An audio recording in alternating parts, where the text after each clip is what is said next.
அமாவாசை அன்று விரதமிருந்து காகத்திற்கு சோறு வைத்தேன். ஆனால் நீண்ட நேரமாகியும் காகம் வரவே இல்லை. சோற்றைத் தொடவே இல்லை என வருத்தமா?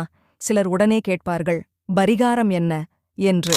சிலர் சேனலை சப்ஸ்கிரைப் பண்ணாம இருந்தா அப்படியே ஒரு சப்ஸ்கிரைப் பண்ணிடுங்களேன். நான் ஒரு கேள்வி கேட்கிறேன்.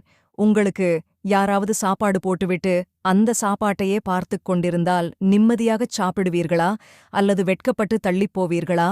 அதே போலத்தான் நம்மை ஒரு நம்பிக்கையோடு நோக்கி வரும் அந்த காகம், அதன் வாயிலாக வருகிற முன்னோர்கள் ஆன்மா, அதையே பார்த்து கொண்டிருக்கும்போது அவர்களுக்கு எப்படி நிம்மதி? சிலர் பரிகாரம் என வேறொருவரிடம் கேட்டால் வெள்ளியில் காக்கை செய்து தானமாக கொடுங்கள் என்பார்கள். ஆனால் உண்மையான பரிகாரம் நம்பிக்கையோடு செய்வதுதான். அடுத்த முறை சோற்றை படைத்து வைத்துவிட்டு அமைதியாய் விலகி நில்லுங்கள், அவர்கள் வருவார்கள், எடுத்துச் செல்வார்கள். மற்றொரு சின்ன விஷயம், சில நேரம் உச்சி வெயிலில் வைத்தாலும் காகம் வராது. அப்போது என்ன செய்வது?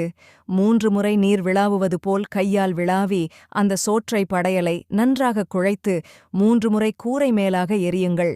அதற்கப்புறம் பாருங்கள், காகம் அழகாக சாதம் எடுக்கும், தடை நீங்கும், நம்பிக்கையும் நிம்மதியும் சேரும், முன்னோர்கள் அருள் நிறையும், உங்களது வீட்டை விட்டு விலகமாட்டார்கள்.